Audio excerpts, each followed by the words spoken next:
तो hello students, स्वागत है आपका the BCA student YouTube channel में। और आज हम लाए आपके लिए इन्वायरमेंटल स्टडीज का यूनिट 5, जिसका नाम है इन्वायरमेंटल पॉल्यूशन। तो चलिए देखते हैं इंट्रोडक्शन टू इन्वायरमेंटल पॉल्यूशन और देखते हैं इन्वायरमेंटल पॉल्यूशन क्या होता है, कैसे होता है, और इसके काजेज देखेंगे, इफेक्ट देखेंगे, और इसे कैसे कंट्रोल किया जाए वो भी देखेंगे। जैसा कि आपने सिलेबस में देखा हुआ, ये सारे टॉपिक्स आपको पढ़ने हैं। तो सबसे पहले समझते हैं इन्वायरमेंटल पॉल्यूशन होता क्या है। Environmental pollution refers to the contamination of natural environment, causing adverse changes and making it harmful for living organism। तो environmental pollution का मतलब है जब नेचुरल environment में ऐसे harmful substance इंटर करते हैं जो लिविंग ऑर्गेनिज्म के लिए नुकसान पहुंचाते हैं। ये पॉल्यूशन नेचुरल सोर्स जैसे वोल्केनिक इरप्शन, फॉरेस्ट फायर, ये सब नेचुरल सोर्स है पॉल्यूशन के। इससे भी हो सकता है, और ह्यूमन एक्टिविटीज जैसे इंडस्ट्रीज और ट्रांसपोर्ट, डिफॉरेस्टेशन, ये कुछ ह्यूमन एक्टिविटीज हैं, इससे भी ये पॉल्यूशन हो सकता है। मतलब नेचुरल और ह्यूमन एक्टिविटीज दोनों से इन्वायरमेंटल पॉल्यूशन होता है। ऐसा नहीं कि बस ह्यूमन एक्टिविटीज से होता है, नेचुरली भी इन्वायरमेंटल पॉल्यूशन होता है। आज के टाइम में ह्यूमन मेड पॉल्यूशन एक सीरियस इशू बन चुका है, जो हेल्थ, इकोसिस्टम और क्लाइमेट चेंज पर बहुत ज्यादा निगेटिव इम्पैक्ट डाल रहा है। It arises from both natural and human made source, having far reaching consequence on health, ecosystem and climate.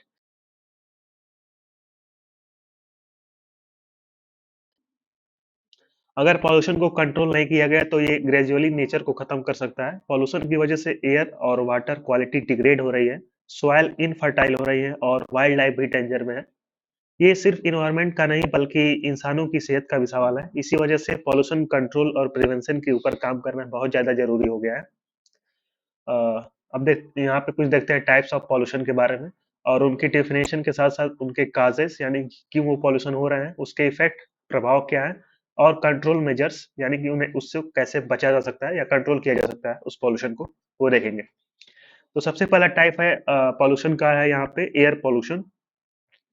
तो इसकी डेफिनेशन सबसे पहले देखते हैं। Contamination of the air by harmful substances such as gases, particulates and biological molecules.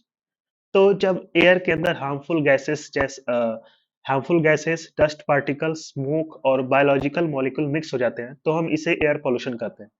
ये pollution इंसानों की health, animals और प्लांट के लिए डेंजरस हो सकता है। इसके काजेस आप यहाँ पे देख सकते हैं।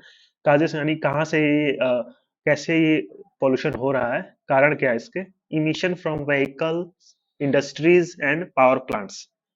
जब व्हीकल्स और फैक्ट्रीज फॉसल फ्यूल बर्न करते हैं तो कार्बन मोनोऑक्साइड, जिसका केमिकल फार्मूला होता है CO, जो कि एक काफी हार्मफुल गैस है, कार्बन मोनोऑक्साइड और सल्फर डाइऑक्साइड SO2 और नाइट्रोजन ऑक्साइड NO2, ये ऐसी जो हार्मफुल गैसेस हैं ये रिलीज होती हैं जब व्हीकल्स और फैक्ट्रीज फॉसल फ्यूल को बर्न करती हैं।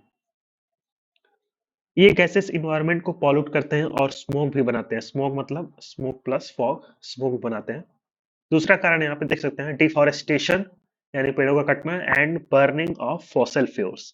यानी कि जब पेड़ों को काट दिया जाता है तो कार्बन डाइऑक्साइड का एब्जॉर्प्शन कम हो जाता है। जैसा कि आप जानते होंगे, पेड़ पौधे कार्बन डाइऑक्साइड को एब्जॉर्ब करते हैं और ऑक्सीजन रिलीज करते हैं। लेकिन डिफॉरेस्टेशन की वजह से जब पेड़ों की संख्या कम हो जाएगी तो कार्बन डाइऑक्साइड का एब्जॉर्प्शन कम हो जाएगा, जिसकी वजह से पॉल्यूशन बढ़ जाता है। तीसरा कारण यहाँ पे है agricultural activities and waste burning. तो एग्रीकल्चरल एक्टिविटीज मतलब एक्सेसिव फर्टिलाइजर और पेस्टिसाइड्स का यूज भी एयर में टॉक्सिक गैसेस रिलीज करता है, जो एनवायरनमेंट को हार्म कर सकता है। तो अभी हम एयर पोल्यूशन की बात कर रहे हैं, तो यहाँ पे इसलिए एग्रीकल्चर की एक्टिविटीज में एयर पोल्यूशन को ज्यादा प्रभाव दिया जा रहा है यहाँ पे। नहीं तो वरना तो एग्रीकल्चर एक्टिविटीज में सॉइल पोल्यूशन भी होता है, वो हम सॉइल पोल्यूशन वाले टाइप्स में उसको देखेंगे। तो ये हो गए कारण क्यों एयर पोल्यूशन होता है। अब इसके इफेक्ट क्या होंगे वो देखते हैं यहाँ पे। इफेक्ट सबसे पहले यहाँ पे देखिए, respiratory problems, lung diseases and heart conditions. तो एयर पोल्यूशन के काफी ज्यादा प्रभाव पड़ता है हेल्थ पे। रिस्पिरेटरी डिजीजेज जैसे अस्थमा हो गया, और लंग कैंसर होने का भी रिस्क बढ़ जाता है इससे। हार्ट कंडीशन ये भी खराब हो जाती है इससे। दूसरा इफेक्ट है global warming, ozone layer depletion and acid rain. तो कार्बन डाइऑक्साइड और मीथेन जैसे ग्रीन हाउस गैसेस टेम्परेचर बढ़ाने का कारण बनती हैं, जिसे हम ग्लोबल वार्मिंग बोलते हैं। और ओजोन लेयर जो है उसका भी डिप्लीशन होता है इन गैसों की वजह से। और एयर एयर पॉल्यूशन की वजह से सल्फर और नाइट्रोजन ऑक्साइड मिलकर एसिड रेन बनाते हैं, जो सॉइल और वाटर बॉडीज को डैमेज करता है। तो ये कुछ इफेक्ट्स हैं। Harmful effects on wild life and ecosystem. और वाइल्ड लाइफ और इकोसिस्टम में भी काफी ज्यादा इसका हार्मफुल इफेक्ट पड़ता है एयर पोल्यूशन का। अब तो हमने काजेस और इफेक्ट देख लिया, अब देखते हैं इसको कैसे कंट्रोल किया जाए। कंट्रोल मेजर्स क्या है इसके? तो सबसे पहला कंट्रोल मेजर यहाँ पे है switching to renewable energy source. जैसे कि हमने पिछले यूनिट्स में पढ़ा था टाइप्स ऑफ रिसोर्सेज के बारे में, रिन्यूएबल और नॉन रिन्यूएबल। तो यहाँ पे बात कही जा रही है कि रिन्यूएबल एनर्जी सोर्स की तरफ बढ़ा जाए, स्विच किया जाए, जिससे हम एयर पोल्यूशन से बच सकते हैं। रिन्यूएबल एनर्जी सोर्स जैसे सोलर और विंड एनर्जी का ज्यादा यूज किया जाए। और दूसरा है implementation of pollution control devices in industries. Industries और फैक्ट्री में पॉल्यूशन कंट्रोल डिवाइसेस लगाने चाहिए जो कि पॉल्यूशन को कंट्रोल करें। Promotion of public transport and green practices. और पब्लिक ट्रांसपोर्ट और इलेक्ट्रिक व्हीकल को प्रमोट किया जाना चाहिए, जिससे हम एयर पॉल्यूशन को कम कर सकते हैं और उससे बच सकते हैं। तो ये थे definition, causes, effect, control measures of air pollution, जो कि पहला टाइप है पॉल्यूशन का। अब दूसरा टाइप देखते हैं पॉल्यूशन का यहाँ पे, जो कि है वाटर पॉल्यूशन। तो वाटर पोल्यूशन का सबसे पहले डेफिनेशन देखते हैं यहाँ पे। Contamination of water bodies like rivers, lakes, oceans and ground water. तो जब वाटर बॉडीज जैसे रिवर्स, लेक्स और ओशंस पॉल्यूटेड सब्सटेंस से कंटामिनेटेड हो जाते हैं, तो उसे हम वाटर पॉल्यूशन कहते हैं। काजेज इसके यहाँ पे हैं discharge of industrial and domestic waste water. तो फैक्ट्रीज और घरों से जो वेस्ट वाटर रिलीज होता है, उसमें केमिकल्स, ऑयल्स और टॉक्सिक सब्सटेंस होते हैं जो पानी को गंदा कर डालते हैं। तो एक काजेज है वाटर पॉल्यूशन के, सबसे बड़ा तो यही काज है, इंडस्ट्रियल और डोमेस्टिक वेस्ट वाटर। दूसरा काज है agricultural run off containing pesticides and fertiliser. जब पेस्टिसाइड्स और फर्टिलाइजर बारिश के साथ नदियों और लेक्स में चले जाते हैं, तो पानी पॉइजनस हो जाता है, जो कि वाटर पॉल्यूशन का कारण बनता है। तीसरा कारण है oil spills and dumping of plastics. तो समुद्र में ऑयल टैंकर्स के लीक होने से मरीन लाइफ को बहुत ज्यादा नुकसान होता है। और डंपिंग और प्लास्टिक से भी काफी ज्यादा वाटर पॉल्यूशन होता है। तो ये कुछ कारण है जिससे वाटर पॉल्यूशन होता है। अब इसके इफेक्ट क्या है देखते हैं। तो सबसे पहला इफेक्ट है वाटर बॉर्न डिजीजेस लाइक कोरेला एंड टाइफाइड। तो पॉल्यूटेड वाटर से कोरेला, टाइफाइड और भी बहुत ज्यादा खतरनाक बीमारियों का सामना करना पड़ता है। इससे बहुत ज्यादा तेजी से फैलते हैं डिजीजेस लाइक कोरेला और टाइफाइड, जो पॉल्यूटेड वाटर होता है उससे। दूसरा इफेक्ट है डिस्ट्रक्शन ऑफ एक्वेटिक इकोसिस्टम। जब पानी में ऑक्सीजन लेवल गिर जाता है, तो फिशेस और दूसरे एक्वेटिक ऑर्गेनिज्म मरने लगते हैं, यानी कि ऑक्सीजन की कमी हो जाती है पानी में भी वाटर पॉल्यूशन की वजह से। तीसरा इफेक्ट है scarcity of clean drinking water. तो पॉल्यूशन की वजह से क्लीन ड्रिंकिंग वाटर की भी कमी हो रही है, जैसा कि आप जानते ही होंगे, बड़े बड़े शहरों में पीने के लिए साफ पानी जल्दी नहीं मिल पा रहा है। Scarcity of clean drinking water, ये भी वाटर पॉल्यूशन की वजह से हो रहा है। अब देखते हैं कंट्रोल मेजर्स, इसको कैसे कंट्रोल किया जा सकता है। सबसे पहला यहाँ पे है treatment of sewage and industrial waste water before discharge discharge. तो इंडस्ट्रियल और डोमेस्टिक जो वेस्ट वाटर है, उसका प्रॉपर ट्रीटमेंट किया जाना चाहिए। उसको फिल्टर करके भी कई नदियों में छोड़ा जाना चाहिए, ऐसे ही खुले में नहीं, ताकि वो नदी को भी गंदा ना कर सके एंड वाटर पॉल्यूट ना कर सके। यानी कि उनको पहले ट्रीटमेंट करना चाहिए जो सीवेज और इंडस्ट्रियल वेस्ट वाटर है, बिफोर डिस्चार्ज, डिस्चार्ज करने से पहले। दूसरा है promotion of sustainable agricultural practices. Sustainable agricultural practices जैसे ऑर्गेनिक फार्मिंग को प्रमोट किया जाना चाहिए, और केमिकल्स का यूज नहीं करना चाहिए एग्रीकल्चर में, जिससे हम वाटर पॉल्यूशन से बच सकते हैं। तीसरा है regular monitoring and strict regulation of for industries. तो इंडस्ट्रीज और डोमेस्टिक इंडस्ट्रीज को रेगुलर वो करना चाहिए, मॉनिटर करना चाहिए कि कैसे वो लोग मेजर कर रहे हैं, मतलब वाटर पॉल्यूशन को कैसे हैंडल कर रहे हैं कि वाटर पॉल्यूशन ना हो। और प्लास्टिक वेस्ट को डिस्पोजल प्रॉपरली किया जाना चाहिए और रिसाइकल भी बढ़ाना चाहिए, जिससे हम वाटर पॉल्यूशन से बच सकते हैं। अब तीसरा टाइप ऑफ पॉल्यूशन है सॉइल पॉल्यूशन। जब सॉइल के अंदर हार्मफुल केमिकल्स, वेस्ट मटेरियल और टॉक्सिक एक्यूमुलेट हो जाता है तो उसे हम सॉइल पोल्यूशन कहते हैं। Degradation of soil quality due to presence of harmful chemicals and pollutants, तो ये होता है सॉइल पोल्यूशन। अब इसके काजेस क्या हैं, क्यों सॉइल पोल्यूशन होता है वो देखिए यहाँ पे।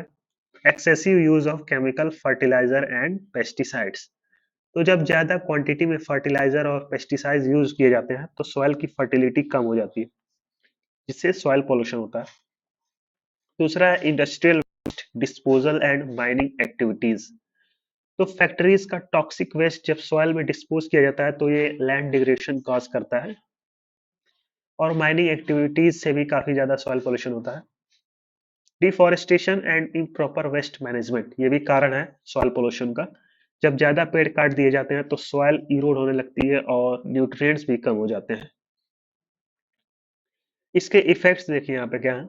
इफेक्ट, सबसे पहला इफेक्ट है loss of soil fertility and reduce agricultural productivity, तो एग्रीकल्चरल प्रोडक्टिविटी का कम हो जाना, पोल्यूटेड सॉइल में क्रॉप्स अच्छे से ग्रो नहीं हो पाते हैं, तो ये कुछ इफेक्ट्स हैं। इनफर्टाइल हो जाता है लैंड सॉइल पोल्यूशन की वजह से। कंटामिनेशन ऑफ ग्राउंड वाटर, और ग्राउंड वाटर जो होता है वो भी पॉल्यूटेड हो जाता है इससे, सॉइल पोल्यूशन की वजह से। Impact of plant on and animal life, plant और एनिमल लाइफ में भी काफी ज्यादा इम्पैक्ट करता है सॉइल पोल्यूशन। अब इसके कंट्रोल मेजर्स देखते हैं क्या है। सबसे पहला कंट्रोल मेजर है adaptation of organic farming practices, तो ऑर्गेनिक फार्मिंग और नेचुरल फर्टिलाइजर का यूज किया जाना चाहिए, जिससे हम सॉइल पोल्यूशन से बच सकते हैं। दूसरा है proper waste disposal and recycling methods, तो प्रॉपर वेस्ट मैनेजमेंट और रिसाइकलिंग सिस्टम को डेवलप किया जाना चाहिए। रिफॉरेस्टेशन एंड एफॉरेस्टेशन इनिशिएटिव्स लेना चाहिए, यानी कि पेड़ों का, नए नए पेड़ों का लगाना चाहिए। ये सारे कुछ कंट्रोल मेजर्स हैं जिससे हम सॉइल पोल्यूशन से बच सकते हैं। नेक्स्ट टाइप है पोल्यूशन का मरीन पोल्यूशन, तो चलिए देखते हैं ये कौन सा पोल्यूशन का टाइप है। डेफिनेशन देखते हैं। Contamination of oceans and seas due to human activities, यानी कि जो समुद्र होते हैं, समुद्र किनारे के जो एरिया होते हैं उसमें ह्यूमन एक्टिविटीज की वजह से जो पोल्यूशन होता है, यानी कि जो वेस्ट मटेरियल जो वहां पे छोड़ा जाता है उसकी वजह से जो पोल्यूशन होता है उसे हम बोलते हैं मरीन पोल्यूशन। तो इसके काजेस क्या है देख लेते हैं। काजेस सबसे पहले देखिए यहाँ पे क्या है। Oil spills and discharge of industrial waste, वही सेम चीज है। इंडस्ट्रियल वेस्ट जो होते हैं वो छोड़ दिए जाते हैं डायरेक्ट बिना किसी ट्रीटमेंट के समुद्रों में, जिससे वो पॉल्यूशन होता है। Plastic pollution and over fishing, plastic pollution की वजह से भी होता है, ओवर फिशिंग की वजह से भी ये मरीन पॉल्यूशन होता है। Run of of chemicals and sewage, sewage और केमिकल्स को डायरेक्ट डिस्चार्ज कर दिया जाता है उसमें, समुद्र और ओशन में, जिससे ये पॉल्यूशन होता है। इफेक्ट इसके क्या है। Destruction of marine ecosystem and loss of biodiversity, जैसा कि आप जानते होंगे पानी में बहुत सारे जीव जंतु यानी कि वैरायटी ऑफ लिविंग ऑर्गेनिज्म रहते हैं, जिसकी इस मरीन पोल्यूशन की वजह से लॉस ऑफ बायोडाइवर्सिटी होता है और इकोसिस्टम भी डिस्टर्ब हो जाता है वहाँ का। Destruction of marine ecosystem and loss of biodiversity. दूसरा इफेक्ट है accumulation of toxin in the food chain, और जो फूड चेन है उसमें भी टॉक्सिक सब्सटेंस यानी कि हार्मफुल सब्सटेंस का भी एकुमुलेशन होने लगता है, क्योंकि जो मरीन पॉल्यूशन होता है उससे पॉल्यूशन जो फूड चेन्स है सारे ऑर्गेनिज्म में ट्रांसफर होते जाता है, जैसा कि हमने फूड चेन के बारे में पढ़ा था। Economic losses to fisheries and tourism, और काफी ज्यादा इकोनॉमिक लॉस भी होता है फिशरीज और टूरिज्म को। अब इसके कंट्रोल मेजर्स क्या है ये देखते हैं। सबसे पहला कंट्रोल मेजर है enforcement of law to prevent dumping in oceans, यानी कि ऐसे कानून बनाने चाहिए ताकि प्रिवेंट किया जा सके डंपिंग इन द ओशन, यानी कि ओशन में, समुद्र में ये जो वेस्ट मटेरियल है उसको डंप करना रोकने के लिए ऐसे लॉज और कानून बनाने चाहिए ताकि उससे बचा जा सके, प्रिवेंट किया जा सके। दूसरा कंट्रोल मेजर है यहाँ पे clean up drives and reduction of plastic use, तो क्लीन अप ड्राइव्स चलानी चाहिए ताकि उसको साफ किया जाए, और रिडक्शन ऑफ प्लास्टिक यूज, और प्लास्टिक यूज को कम करना चाहिए जितना कम से कम हो सके, इन्हीं की वजह से ज्यादा ये पॉल्यूशन होता है। और सस्टेनेबल फिशिंग प्रैक्टिसेस का यूज करना चाहिए, जिससे हम मरीन पॉल्यूशन से बच सकते हैं या कम कर सकते हैं। नेक्स्ट टाइप ऑफ पॉल्यूशन है noise pollution, excessive and harmful levels of noise in the environment, जब साउंड लेवल इतना ज्यादा बढ़ जाता है तो कि वो इंसानों और एनिमल्स के लिए हार्मफुल हो जाए, तो उसे हम नॉइज पोल्यूशन कहते हैं। जैसे काजेस क्या है, traffic, construction activities and industrial operation. Traffic noise, loud speaker, factories और कंस्ट्रक्शन साइट, इसके काफी ज्यादा काजेस हैं, कारण बनते हैं नॉइज पोल्यूशन के। लाउड स्पीकर, कंसर्ट्स और एयरपोर्ट जैसी जगहों पे बहुत ज्यादा नॉइज पोल्यूशन होता है, तो ये उसके कॉजेस हैं। इफेक्ट क्या है इसका, इफेक्ट प्रभाव क्या पड़ता है? Hearing loss, stress and sleep disturbance. तो ये कुछ इफेक्ट्स हैं, जैसे हियरिंग लॉस हो सकती है किसी भी ह्यूमन की, स्ट्रेस बढ़ता है उससे, स्लीप डिस्टरबेंस यानी कि सोने में प्रॉब्लम होती है नॉइज पोल्यूशन की वजह से। दूसरा इफेक्ट क्या है? Negative impact on wild life behaviour and communication. तो वाइल्ड लाइफ का भी बिहेवियरल चेंज हो जाता है इससे, और जिसमें कम्युनिकेशन में भी दिक्कत आती है वाइल्ड लाइफ में। अब इसके कंट्रोल मेजर्स क्या है? Implementation of noise barriers in urban areas. Urban areas में नॉइज बैरियर्स लगाने चाहिए ताकि नॉइज पोल्यूशन से बचा जा सके। Regulation of sound level in public and industrial spaces, और साउंड लेवल रेगुलेशन और अवेयरनेस कैंपेन होनी चाहिए। Awareness campaign to reduce noise pollution, awareness campaign ताकि लोगों को बताया जा सके कि नॉइज भी एक तरह का पॉल्यूशन है, जिसकी वजह से ये सारे इफेक्ट देखे जा सकते हैं। Hearing loss, negative impact on wild life, sleep disturbance, stress. तो अवेयरनेस कैंपेन चलाने से ताकि रिड्यूस किया जा सके नॉइज पोल्यूशन को। तो ये कुछ कंट्रोल मेजर्स हैं नॉइज पोल्यूशन से बचने के लिए, कम करने के लिए। अब नेक्स्ट टाइप ऑफ पोल्यूशन है यहाँ पे थर्मल पोल्यूशन। तो डिफिनेशन देखते हैं सबसे पहले। Increase in temperature of natural bodies, water bodies due to human activities. तो इंक्रीज इन टेम्परेचर का मतलब है टेम्परेचर का बढ़ना, ऑफ नेचुरल वाटर बॉडीज यानी कि नेचुरल वाटर बॉडीज का टेम्परेचर बढ़ना ड्यू टू ह्यूमन एक्टिविटीज, यानी कि ह्यूमन एक्टिविटीज की वजह से नेचुरल जो वाटर बॉडीज हैं उनका टेम्परेचर बढ़ना थर्मल पोल्यूशन कहलाता है। ये होता क्यों है, ये देखिए काजेस में। Discharge of heated water from power plants and industries. तो पावर प्लांट में जानते ही होंगे आप, पानी को बहुत ज्यादा गर्म किया जाता है ताकि स्टीम बने और टरबाइन को घुमाया जा सके, जिससे इलेक्ट्रिसिटी बन सके। तो जब वाटर जब हीटेड बहुत ज्यादा होता है फिर उसे डिस्चार्ज किया जाता है, तो उसकी वजह से थर्मल पॉल्यूशन होता है। थर्मल पॉल्यूशन क्या होता है? टेम्परेचर का बढ़ना नेचुरल वाटर बॉडीज का ह्यूमन एक्टिविटीज की वजह से। तो पावर प्लांट से जब या फिर इंडस्ट्री से जब हीटेड वाटर को डिस्चार्ज किया जाता है तो थर्मल पॉल्यूशन होता है। दूसरा है डिफॉरेस्टेशन लीडिंग टू रिड्यूस सेड्स। तो डिफॉरेस्टेशन यानी पेड़ों के कटने से सेड्स जो होते हैं यानी कि छांव जो होता है वो कम हो जाता है, जिसकी वजह से थर्मल पॉल्यूशन होता है। ये कुछ कारण है थर्मल पॉल्यूशन के। इफेक्ट्स क्या है इसका? डिस्ट्रप्शन ऑफ एक्वेटिक इकोसिस्टम, जिसकी वजह से एक्वेटिक इकोसिस्टम डिस्टर्ब हो जाता है, यानी कि पानी में रहने वाले जो ऑर्गेनिजम्स हैं उनके लिए काफी ज्यादा मुश्किल हो जाता है। उनका इकोसिस्टम बहुत बिगड़ जाता है, क्योंकि जब वाटर का टेम्परेचर जब बढ़ जाएगा तो उनको रहने लायक नहीं रह जाएगा वो। Reduce oxygen level in water, और टेम्परेचर जब बढ़ता है वाटर बॉडीज में तो ऑक्सीजन लेवल भी कम हो जाता है इससे। ये इफेक्ट्स हैं उसके थर्मल पॉल्यूशन के। कंट्रोल मेजर्स यहाँ पे देखिए, कूलिंग वाटर बिफोर डिस्चार्ज। तो कंट्रोल मेजर्स क्या है? ये जो वाटर यहाँ से पावर प्लांट या इंडस्ट्री से डिस्चार्ज किए जा रहे हैं, जो हीटेड वाटर है, उनको डिस्चार्ज करने से पहले कूल किया जाए, कूलिंग वाटर बिफोर डिस्चार्ज। तो हम थर्मल पॉल्यूशन से बच सकते हैं, कंट्रोल मेजर्स में यह है। दूसरा, use of advance cooling system in industries. तो इंडस्ट्रीज में एडवांस कूलिंग सिस्टम का यूज किया जाना चाहिए ताकि जो हीटेड वाटर है उससे कूल किया जा सके, यानी कि डायरेक्ट हीटेड वाटर कोई ना छोड़ दिया जाए एक्वेटिक लाइफ में। Restoration of vegetation, vegetative cover near water bodies. तो restoration of vegetative cover near water bodies करनी चाहिए ताकि हम थर्मल पॉल्यूशन से बच सकें। तो ये कुछ कंट्रोल मेजर्स थे थर्मल पावर से बचने के लिए। अब नेक्स्ट टाइप है पॉल्यूशन का है nuclear pollution. Release of radio active substance into the environment, यानी कि रेडियो एक्टिव सब्सटेंस का रिलीज होना इन्वायरमेंट में न्यूक्लियर पॉल्यूशन कहलाता है। इसके काजेस क्या यहाँ पे देखिए। Nuclear nuclear power plant accidents and testing of nuclear weapons. Nuclear power plants accidents यानी कि न्यूक्लियर पावर प्लांट्स जो होते हैं उनमें कुछ छोटे मोटे एक्सीडेंट्स हो जाने की वजह से ये पॉल्यूशन बढ़ता है, nuclear pollution. And testing of nuclear weapons, और न्यूक्लियर वेपन की टेस्टिंग जो होती है उसकी वजह से भी न्यूक्लियर पॉल्यूशन होता है।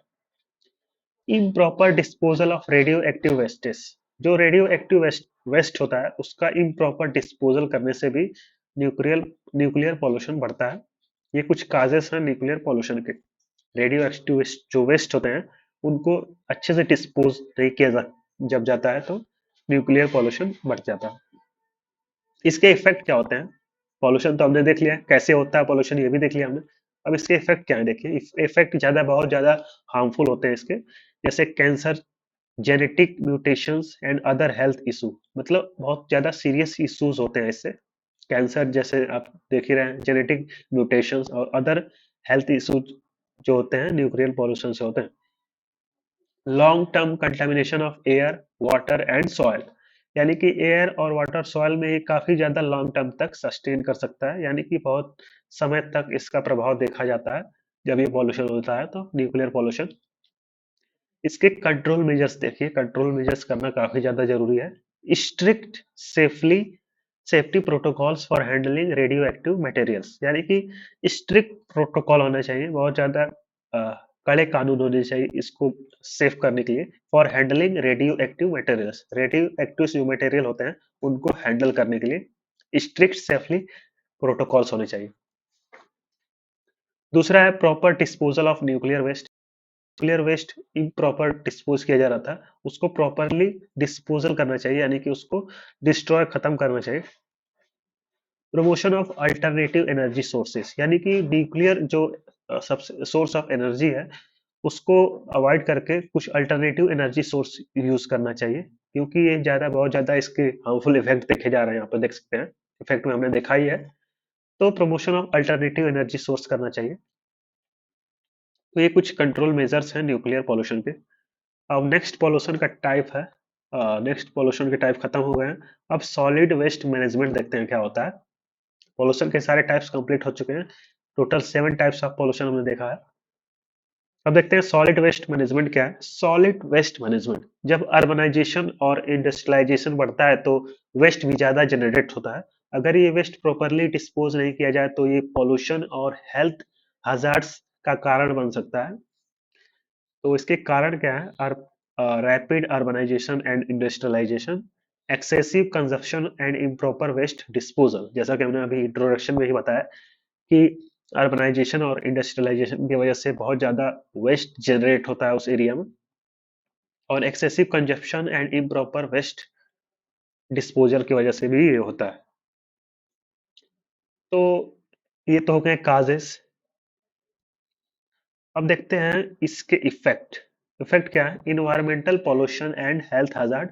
तो इन्वायरमेंट में काफी ज्यादा पॉल्यूशन होता है इससे, और हेल्थ हजार्ड भी होता है, क्योंकि बहुत ज्यादा गंदगी फैलती है जब हम लोग इसको अच्छे से हैंडल नहीं करते, जो वेस्ट मटेरियल होता है, सॉलिड वेस्ट जो होता है वो। Blockage of drainage system and spread of diseases, और ब्लॉकेज ऑफ ड्रेनेज सिस्टम भी हो जाता है, नालियां जाम हो जाती है उस एरिया में जहाँ बहुत ज्यादा लोग होते हैं, मतलब अर्बनाइजेशन की वजह से ये सारी चीजें होती हैं। ड्रेनेज सिस्टम ब्लॉकेज हो जाते हैं, स्प्रेड ऑफ डिजीजेस, और बीमारियां बहुत आसानी से फैल सकती हैं, उस डिजीजेस स्प्रेड होती है। ये इफेक्ट्स हैं सॉलिड वेस्ट मैनेजमेंट ना होने के कारण। अब इसके कंट्रोल मेजर्स क्या हैं? कंट्रोल मेजर्स में सबसे पहले आप देख सकते हैं रिड्यूस, रीयूज, रिसाइकल, काफी ज्यादा अच्छा अप्रोच है बचने के लिए, इससे कंट्रोल करने के लिए सॉलिड। तो रिड्यूस में क्या करते हैं, जिस चीज को कंज्यूम कर रहे हैं हम, जिस जिससे वेस्ट मटेरियल निकल रहा है बहुत ज्यादा, उसको हम कम से कम यूज करें, रिड्यूस करें, उसका यूज कम कर दें सबसे पहले तो। दूसरी बात, उसको फेंकने से पहले अभी उसको दोबारा यूज किया जा सकता है तो उसे रीयूज करें हम, यानी कि फेंकेंगे नहीं तो वेस्ट होगा नहीं, तो उसे फिर से रीयूज करें।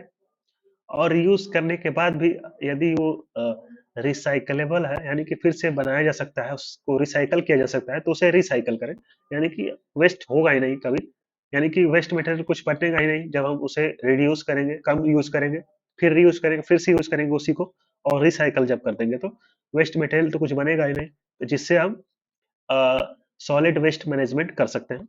तो 3R अप्रोच काफी ज्यादा प्रभावशाली अप्रोच है।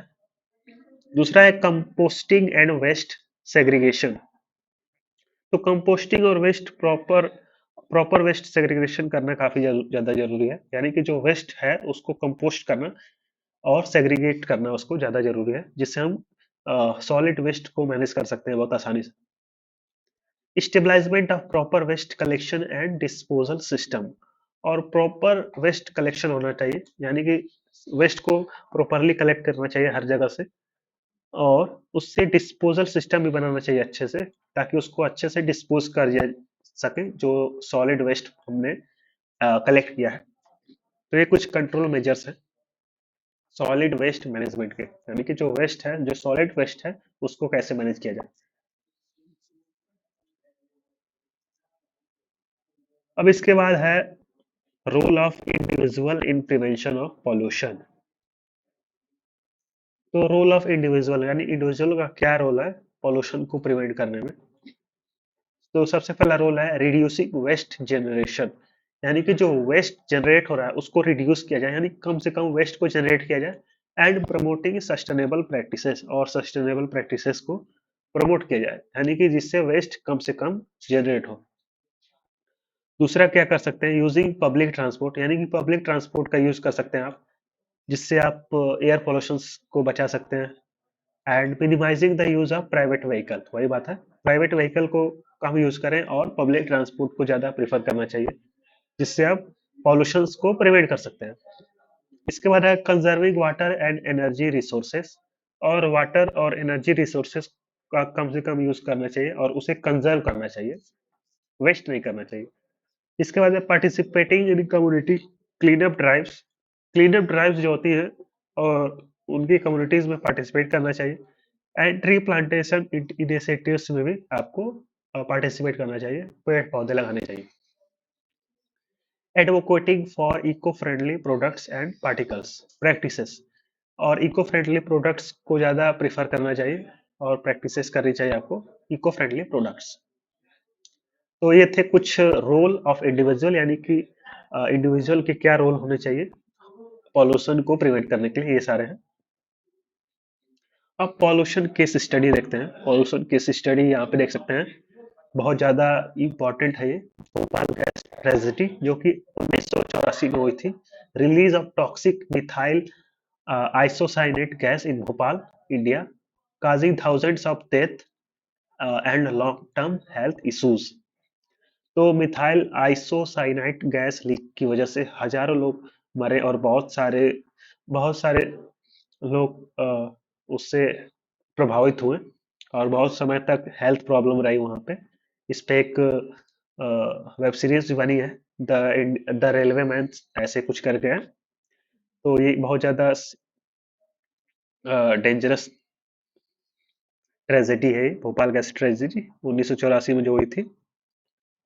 फैक्ट्री में टॉक्सिक मिथाइल जो काफी ज्यादा जहरीली गैस थी, ये रिलीज होने लगी थी, जिसकी वजह से हजारों लोग की मौत हो गई वहीं पे। तो ये कुछ पॉल्यूशन केस स्टडीज है जिसको अच्छे से मैनेज नहीं किया जा सका, इसलिए ये सारी चीजें हुई थी। दूसरा है मीनामाता डिजीजेस। तो ये तो भोपाल गैस इंडिया की है, लेकिन ये जो डिजीज वाली ये जो केस स्टडी है ये है जापान की। इसमें क्या हुआ था, mercury poisoning in Minamata Japan due to industrial waste discharge leading to severe neurological and physical effect. तो मरकरी पॉइजनिंग की वजह से लोगों को सेवर न्यूरोलॉजिकल प्रॉब्लम हुई थी इसकी वजह से। तो ये कुछ केस स्टडीज हैं पॉल्यूशन की वजह से क्या क्या हुआ है अभी तक, जो बहुत ज्यादा लॉस था एकदम, उसकी बात की जा रही है यहाँ पे। अब देखते हैं डिजास्टर मैनेजमेंट। डिजास्टर को कैसे मैनेज किया जा सकता है। डिजास्टर में देखते हैं क्या क्या आता है, जैसे फ्लड एक डिजास्टर है, अर्थक्वेक, साइक्लोन्स, लैंडस्लाइड्स। तो ये कुछ डिजास्टर्स हैं, इनको कैसे मैनेज किया जाएगा उसका देखेंगे। सबसे पहले काजेस देखते हैं क्यों होते हैं ये। तो फ्लड्स क्यों होता है, हैवी रेनफॉल की वजह से फ्लड आते हैं, बाढ़, इसको हिंदी में बाढ़ भी बोलते हैं। तो हैवी रेनफॉल हो गया, पुअर ड्रेनेज यानी कि ड्रेनेज सिस्टम अच्छे से नहीं बनाया गया है तो बाढ़ आती है। डिफॉरेस्टेशन की वजह से, यानी कि पेड़ों के ज्यादा कटने की वजह से भी बाढ़। डिफॉरेस्टेशन जैसे पेड़ कटने से सॉइल इरोजन होता है जो फ्लड का मेजर रीजन बन सकता है। और पुअर ड्रेनेज, जैसा कि हमने बताया, जब सिटीज और विलेजेस में प्रॉपर ड्रेनेज सिस्टम नहीं होता है तो फ्लड आने की संभावना ज़्यादा बढ़ जाती है। तो ये कुछ कारण हैं फ्लड्स के। अब इसका मैनेजमेंट कैसे किया जा सकता है, यहाँ पे देख सकते हैं। मैनेजमेंट कैसे किया जाएगा फ्लड का? कंस्ट्रक्शन ऑफ डैम्स, यानी डैम और रिजर्वायर्स का कंस्ट्रक्शन करने चाहिए। ये एक्सेसिव वाटर को स्टोर करने में काफी ज्यादा मदद करते हैं और फ्लड को कंट्रोल करते हैं। एफॉरेस्टेशन, अर्ली वार्निंग सिस्टम, ये कुछ और भी अलग अलग तरीके हैं।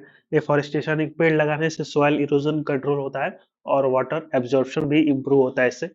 और अर्ली वार्निंग सिस्टम में वेदर फोरकास्टिंग और सैटेलाइट्स मॉनिटरिंग से फ्लड आने से पहले ही अलर्ट दिया जा सकता है। ये कुछ मैनेजमेंट है फ्लड के लिए, यानी कि डिजास्टर मैनेजमेंट में, फ्लड मैनेजमेंट में ये हमने चीज देखी है। अब देखते हैं अर्थक्वेक। तो अर्थक्वेक एक सडन शेकिंग होती है जो टेक्टोनिक प्लेट्स के मूवमेंट से होती है। ये बिल्डिंग, ब्रिजेस और ह्यूमन लाइफ के लिए बहुत ज्यादा डेंजरस हो सकती है। Tectonic plates movement and seismic activities की वजह से ये होती है अर्थक्वेक। तो इसको कैसे मैनेज किया जा सकता है, ये देखते हैं। तो इसके कारण तो हमने देख लिया, टेक्टोनिक प्लेट्स के मूवमेंट से होता है। और जब किसी वॉल्केनिक इरप्शन की वजह से ग्राउंड शेक होता है तो उसे हम वॉल्केनिक एक्टिविटीज की वजह से बोलते हैं अर्थक्वेक। और मैन मेड एक्टिविटीज से भी हो सकता है अर्थक्वेक, जैसे माइनिंग, न्यूक्लियर एक्सप्लोजन या फिर अंडरग्राउंड कंस्ट्रक्शन की वजह से अर्थक्वेक हो सकता है। तो इसको मैनेज कैसे किया जा सकता है, ये देखिए।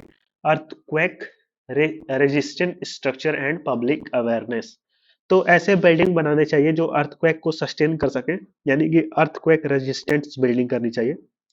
और बिल्डिंग्स को शॉक ऑब्जर्वेशन के साथ डिजाइन करना चाहिए, यानी कि शॉक, कोई भी शॉक या झटका लगे तो एब्जॉर्ब कर सके, ऐसी बिल्डिंग बनानी चाहिए।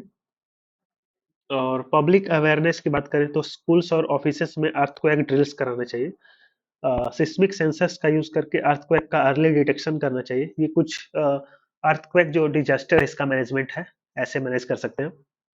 तीसरा है साइक्लोन। तो साइक्लोन क्या होता है? साइक्लोन एक स्ट्रॉन्ग सर्कुलर स्टॉर्म होता है जो समुद्र से लैंड तक आता है और बहुत तेजी से विंड और हैवी रेनफॉल आता है। ये कोस्टल एरियाज में सबसे ज्यादा डेंजरस होता है। इसके कारण देखिए, low pressure system over warm ocean water, जैसा कि हमने अभी बताया है। साइक्लोन गर्म समुद्री पानी से एनर्जी लेते हैं। जब हवा का प्रेशर एक जगह से कम हो जाता है तो साइक्लोन डेवलप होता है। और ग्लोबल वार्मिंग की वजह से साइक्लोन ज्यादा फ्रिक्वेंट और पावरफुल हो रहे हैं। इसको कैसे मैनेज किया जा सकता है, यहाँ पे देख सकते हैं। Cyclone shelters, weather forecasting and evacuation plans. तो साइक्लोन शेल्टर्स का क्या मतलब है? कोस्टल एरियाज में लोगों के लिए स्ट्रॉन्ग शेल्टर्स कंस्ट्रक्ट करने चाहिए जिसमें जो साइक्लोन है उसका कुछ प्रभाव ना पड़े। कोस्टल सिटीज को प्रोटेक्ट करने के लिए स्ट्रॉन्ग वॉल्स बनानी चाहिए, यानी कि स्ट्रॉन्ग दीवार, बैरियर्स बनाने चाहिए। कोस्टल एरियाज में ऐसे हाउसेस और ऑफिसेस बनाए जाएं जो साइक्लोन रेजिस्ट कर सके। तो ये कुछ मैनेजमेंट है। इवैक्यूएशन प्लान, यानी कोस्टल एरियाज के लोगों को टाइम से पहले, यानी कि टाइम पे ही सेफ जगह पे शिफ्ट कर लेना चाहिए। वेदर फोरकास्टिंग, यानी कि साइक्लोन आने से पहले ही अलर्ट दिया जाना चाहिए वेदर फोरकास्टिंग और अर्ली वार्निंग सिस्टम की मदद से। ये कुछ मैनेजमेंट है साइक्लोन के लिए। अब एक और जो डिजास्टर है वो है लैंडस्लाइड। तो लैंडस्लाइड जब किसी स्लोप या पहाड़ी इलाके का सॉइल और रॉक्स नीचे गिरने लगता है तो उसे हम लैंडस्लाइड कहते हैं। ये मोस्टली हिली एरियाज में होता है और बहुत ज्यादा डैमेज कर सकता है। इसके कारण है डिफोरेस्टेशन, माइनिंग और हैवी रेनफॉल, यानी कि एक्सेसिव बारिश की वजह से सॉइल स्लिपरी हो जाती है और नीचे गिरने लगती है। और डिफोरेस्टेशन में जानते हैं, जब पेड़ काट दिए जाते हैं तो सॉइल वीक हो जाती है, और वीक हो जाती है तो लैंडस्लाइड का रिस्क बढ़ जाता है। और माइनिंग, जब माउंटेन्स और हिल्स के एक्सेसिव इवैक्यूएशन किया जाता है, यानी कि माइनिंग भी बहुत ज्यादा इसका कारण बनती है लैंडस्लाइड का।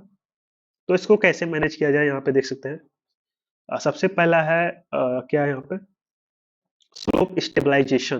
तो स्लोप स्टेबलाइजेशन टेक्निक्स का यूज करना चाहिए। टेरेसिंग और सैंड बैग्स का यूज करके स्लोप को स्टेबल रखना चाहिए। एफॉरेस्टेशन तो हर जगह बहुत ज्यादा अ, अच्छा तरीका है, मेथड है। यानी कि स्लोप पे ज्यादा से ज्यादा पेड़ लगाने से सॉइल को बाइंड करके रखा जा सकता है जिससे लैंडस्लाइड से बचा जा सकता है। और अर्ली वार्निंग सिस्टम तो हर जगह हेल्पफुल है।